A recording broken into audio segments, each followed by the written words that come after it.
sekundda 100 ga chiqadi dedilar egalarim. Mana sinab ko'ramiz sizlar bilan birgalikda. Salon narxidan $5000 arzoniga sizlar bilan Deepal S07 ni birgalikda ko'rib chiqamiz. Ketdi. Buni salonchasini qaranglar, nejniligini. Va juda ham shikalat variant ekan. Menga salonchasi juda yoqdi. Mashinamizda yili 2024-yil. Atiga 11000 kilometr masofani bosib o'tgan, pashti yangi holatda.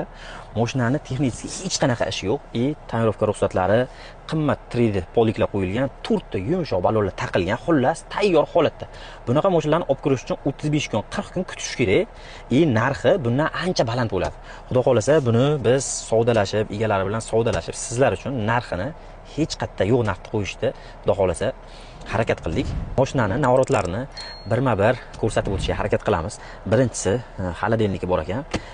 Kapitanskiy sidena bor, massaj, abduf, xullas hozirgi zamondagi nimaiki bo'lsa, barisi bor ekan mashinamizda. Oddiy umumiy qilib tushuntirganda, monitorlari ham kattagina ekan. Hamma narsasi bor. Hech qanaqa kamchiligi, hech qanaqa defekti yo'q mashinamizda. Mashinamizda bahosini 22900 ga xudo xolasa belgiladik. Faqatgina naqd pulga mashinani narxini hamma tomondan surishtirdik. Eng arzon ko'rgan joyimiz 25500 bo'ldi. Bundan arzoniga ko'rganimiz yo'q. Bemalol pastdagi raqamlarga telefon qilib sotib olishlaring mumkin. Bunaqa variantlar har doim ham chiqavermaydi. Tezda shoshilib qolasan.